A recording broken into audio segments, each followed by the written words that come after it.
Boa tarde, irmãos. Sejam mais bem-vindos para mais um dia de Evangelho no Lar. Separa seu copinho com água para que ela possa ser fluidificada. E se quiser o seu Evangelho para você nos acompanhar na leitura de hoje. A leitura preparatória foi retirada de um livrinho chamado Vigilância, de Divaldo Franco, pelo Espírito Joana de Ângeles, com o tema Caminhos. O acesso a qualquer lugar enseja variados caminhos, que podem ser percorridos de acordo com as circunstâncias e as possibilidades de cada viandante. O mesmo ocorre na área das metas morais. Há caminhos de margens floridas e atapetados, que, não obstante a aparência, levam à alucinação e sombras. Uns caminhos agradáveis desdobram-se convidativos, acolchoados de ilusões, conduzindo a desencantos e amarguras. Caminhos outros apresentam-se breves, fáceis de vencidos, que precipitam em abismos terríveis. Multiplicam-se os caminhos da avareza, gerando loucura, da luxúria engendrando crimes, do prazer produzindo fastio posterior, do poder degenerando em calamidade, da astúcia empurrando para o descrédito, da frivolidade propiciando doenças emocionais. Caminhos de diferentes configurações, e feitios estão por toda parte. Mas há também os caminhos de renúncia que conduzem à plenitude. Apresentam-se os caminhos do sacrifício, que aureolam o espírito com os louros da paz. Muitos são os caminhos da abnegação, que felicitam, do amor que dignifica, do serviço que eleva, da caridade que salva. Esses são os caminhos assinalados por pedrouços e uses, por dificuldades e cardos.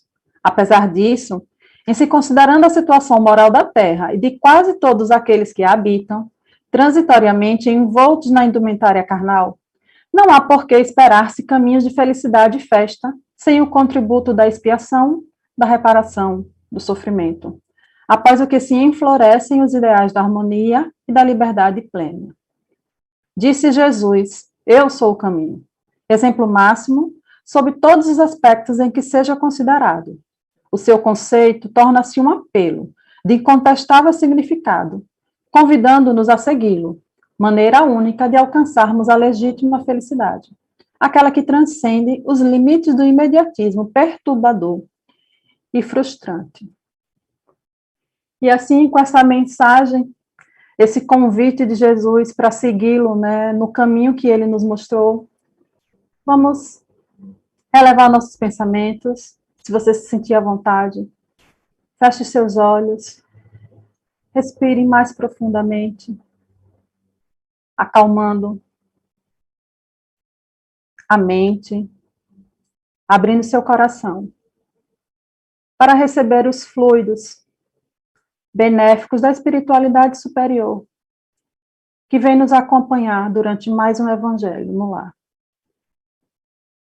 E que assim, de coração agradecido, nós possamos iniciar mais uma tarde, com os ouvidos atentos, com a mente aberta para as lições que serão trazidas. E que ao ouvi-la, que nós possamos fazer uma autoanálise, que possamos aplicá-la em nossa vida e assim podermos sair daqui melhor do que quando começamos. Fica conosco durante mais um Evangelho. Que assim seja. A mensagem que nós vamos ler hoje está no capítulo 18, muitos os chamados e poucos os escolhidos. O item 10, com o título A quem muito foi dado, muito será pedido. E começa assim. Porque aquele servo que soube a vontade de seu senhor e não se apercebeu, e não obrou conforme a sua vontade, dar-se-lhe-ão muitos açoites. Mas aquele que não a soube e fez coisas dignas de castigo, levará poucos açoites. Porque a todo aquele a quem muito foi dado, muito será pedido. E ao que muito confiaram, mais conta lhe tomarão. Está em Lucas, capítulo 12, versículo 47 e 48. No item 11, Jesus lhe disse: Eu vim a este mundo para exercitar um juízo, a fim de que os que não veem vejam, e os que veem se tornem cegos. E ouviram alguns dos fariseus que estavam com ele e lhe disseram: Logo, também nós somos cegos. Respondeu-lhe Jesus: Se vós fosseis cegos, não teríeis culpa. Mas como agora mesmo dizeis, nós vemos, fica subsistindo o vosso pecado. E essa parte está em João, capítulo 9, versículo 39 a 41. Então, quando a gente lê, né, inicialmente, essas duas passagens do Evangelho, a primeira remete a um Jesus, né, a um Deus, na verdade, vingativo, né, porque ele diz que aquele que não fizer o pedido dele vai levar a açoite. E isso a gente sabe que não conduz com a natureza, né, com a natureza divina. E no segundo item, quando ele fala que ele veio exercitar um juízo e fala que, no caso, os fariseus eram cegos, né, na verdade, eles enxergavam, mas era preferível que eles fossem cegos, é porque eles tinham muito conhecimento, mas não aplicavam isso, né? Então, é quando Jesus disse que agora sim que está o pecado, porque eles sabem, mas não aplicam, né? Mas, como a gente sabe, o Espiritismo, é o que a gente vai ler agora, ele vem justamente tirar essas alegorias, explicar de uma forma mais clara os ensinamentos de Jesus. Então, vamos ver o que fala. Estas máximas encontram, sobretudo, a sua aplicação no ensinamento dos Espíritos. Quem quer que conheça os preceitos de Cristo é seguramente culpado se não os praticar. Mas, além de não ser suficientemente difundido o evangelho que os contém, senão entre as seitas cristãs, mesmo entre estas, quantas pessoas existem que não a leem? E entre as que leem, quantas não a compreendem? E disso resulta que as próprias palavras de Jesus ficam perdidas para a maioria. O ensinamento dos Espíritos reproduz essas máximas, sob diferentes formas, porque as desenvolve e comenta, pondo-a ao alcance de todos. Tem isto de particular, ou seja, não é circunscrito. Assim, todos, letrados ou não, crentes ou descrentes, cristãos ou não cristãos, podem recebê-lo, pois os espíritos se comunicam por toda parte. Nenhum dos que o recebam, diretamente ou por intermédio dos outros, pode pretextar ignorância ou desculpar-se com a sua falta de instrução ou com a obscuridade do sentido alegórico. Aquele, pois, que não põe em prática para se melhorar e que o admira apenas com interesse e curiosidade, sem que seu coração seja tocado, que não se faz menos fútil, menos orgulhoso, menos egoísta, nem menos apegado aos bens materiais, nem melhor para o seu próximo, é tanto mais culpado quanto teve maior facilidade para conhecer a verdade. Os médios que obtêm boas comunicações são ainda mais repreensíveis por persistirem no mal, pois escrevem frequentemente a sua própria condenação. E se não estivessem cegos pelo orgulho, reconheceriam que os espíritos se dirigem a eles mesmos. Mas em vez de tomarem para eles as lições que escrevem, o que veem os outros escreveres, sua única preocupação é de aplicá-las a outras pessoas, ensinando assim nestas palavras de Jesus: Vedes um argueiro no olho do próximo, e não vedes a trave no vosso. Está no capítulo 10, né, no item 9 do Evangelho. Por essas palavras, se fosseis cegos, não terias culpa, Jesus confirma que a culpabilidade está na razão do conhecimento que se possui. Ora, os fariseus que tinham pretensão de ser, e que realmente eram, a parte mais esclarecida da nação, tornavam-se mais repreensíveis aos olhos de Deus que o povo ignorante. E o mesmo acontece hoje. Aos espíritas, portanto, muito será pedido, porque muito receberam. Mas também, aos que souberam aproveitar os ensinamentos, muito lhes será dado. O primeiro pensamento de todo espírita sincero deve ser o de procurar, nos conselhos dados pelos espíritos, alguma coisa que lhe diga a respeito. O espiritismo vem multiplicar o número dos chamados, e pela fé que proporciona, multiplicará também o número dos escolhidos. Então, esse capítulo, né, com o tema de muitos os chamados e poucos escolhidos, é para lembrar que todos nós recebemos esse chamado, mas nem todos somos escolhidos. Mas não escolhidos no sentido de que Deus é parcial, ele vai preferir um filho ao outro. É escolhido no sentido de merecimento, né? Então, como é que você tem usado o seu livre-arbítrio? Como tem sido o seu plantio? Você tem se esforçado? A gente tem boa vontade de se melhorar, de se transformar. Então, é o conjunto de tudo isso que vai fazer com que nós tenhamos merecimento e então seremos os escolhidos, né? E esse item específico, né, desse capítulo, a quem muito foi dado, muito será pedido, é no sentido de que se nós conhecemos e não praticamos, não adianta nada, né? Claro que tem muitos aí que nem conhecem, tem muitos que conhecem, mas não compreendem, porque, como foi falado no início, Jesus falava por parábolas, falava para pessoas que naquela época tinham um certo entendimento, ele não poderia falar de uma forma mais explicada, porque eles não compreenderiam, como a gente hoje em dia já não compreende, imagina naquela época, né? Então, existiam as parábolas, existiam as alegorias, e isso dificulta um pouco o entendimento. Mas o Espiritismo, como falou aqui, que os espíritas a gente tem mais uma obrigação um pouquinho maior, né, mais responsabilidade, na verdade, não vou nem colocar como obrigação, uma responsabilidade maior, porque o espiritismo, ele vem falar de uma forma simples, ele vem justamente tirar esse véu e explicar de uma forma mais simples, de uma forma mais prática, né, esses ensinamentos de Jesus. Então, e está em toda parte, como falou, né? Não são só determinadas pessoas que têm acesso a esse conhecimento, a esse esclarecimento. Na verdade, o Espiritismo está em todo lugar, de uma forma simples, que a gente consiga compreender.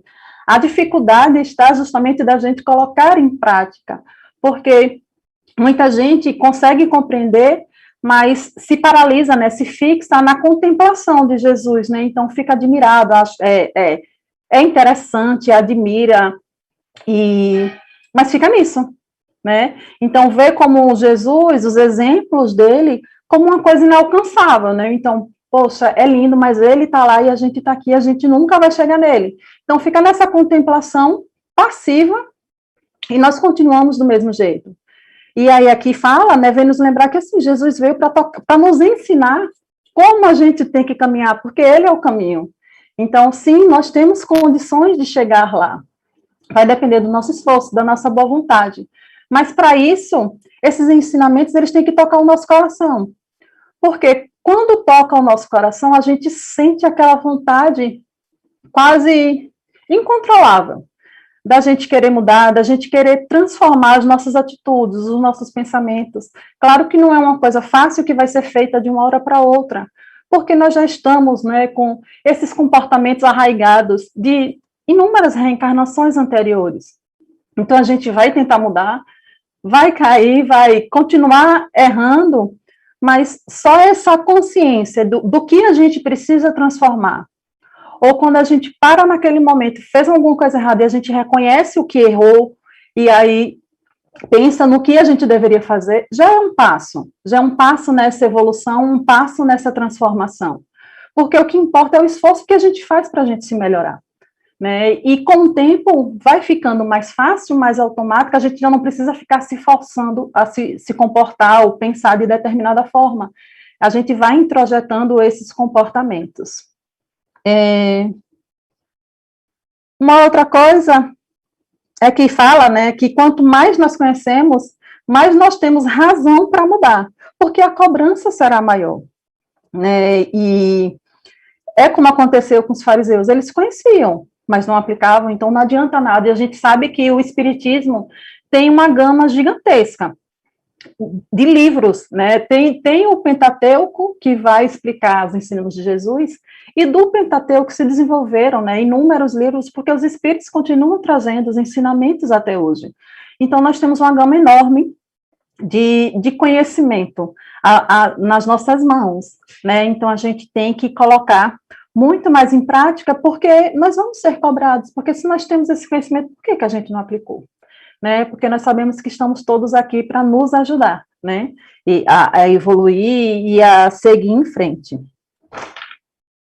Então, a gente tem um hábito, muitas vezes, de quando a gente conhece, lê alguma coisa do Espiritismo, a gente fica quase que impulsivamente, a gente pensa em determinada pessoa, em fulano, aquelas pessoas que a gente conhece e que a gente quer aplicar esse ensinamento na vida daquela pessoa, né? A gente pensa, não sei quem que bem que podia estar ouvindo essa palestra, não sei quem bem que podia estar lendo esse livro.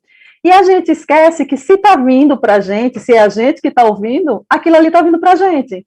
Então, essa é a primeira coisa. Então, assistir uma palestra, ler um livro, escutou alguma coisa, aquilo ali é para você, né? Para cada um que está ouvindo, lendo aquilo ali. Então, poxa, em que isso aí se aplica na minha vida? É isso que a gente tem que pensar. Então, a gente leu isso aqui, aí agora a gente tem que pensar, será que eu tenho conhecimento suficiente? Será que eu já consigo compreender esses ensinamentos de Jesus? Ok, compreendo. E aí vai para o segundo questionamento. Ok, mas eu estou colocando em prática? E se eu não estou colocando? Por que eu não estou colocando isso em prática?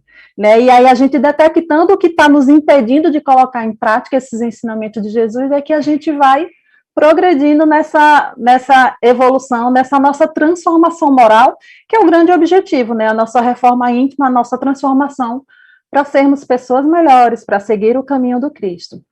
Então, que a gente sempre pense dessa forma, que a gente sempre leia as coisas pensando nisso, assim, esse recado, esse ensinamento é para mim, então, deixa eu aplicar na minha vida. Então, foi essa interpretação que eu quis trazer para vocês hoje.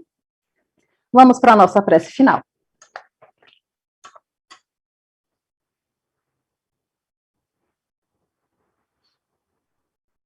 De coração grato, nós te pedimos à espiritualidade superior, a doutor Bezerra de Menezes, junto com sua falange de espíritos amigos, que possam visitar o lar de cada um que está ouvindo esse evangelho no momento, que possam fluidificar a água com o que nós necessitamos para nos proteger fisicamente, emocionalmente e espiritualmente. E que nessa visita haja uma permuta de energias que sejam levadas.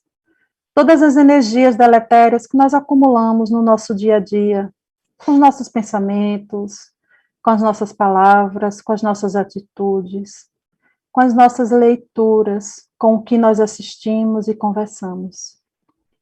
E que possam transformar em energias salutares, que nos trarão harmonia, paz, sabedoria, nos permitindo que possamos sentirmos mais ligados, mais abertos a toda a influência positiva dos nossos espíritos guardiães, dos nossos espíritos familiares que querem nos proteger e nos auxiliar nessa caminhada. E assim, com a nossa casa protegida, com o nosso coração conectado com a espiritualidade superior, nós agradecemos por mais um dia de evangelho, por mais um dia de vida, por mais um dia de saúde, por mais um dia de conhecimento. Que a espiritualidade nos fortaleça, para que possamos cada vez mais alcançar o nosso objetivo de renovação íntima. Fica conosco e até o próximo Evangelho no Lar. Que assim seja.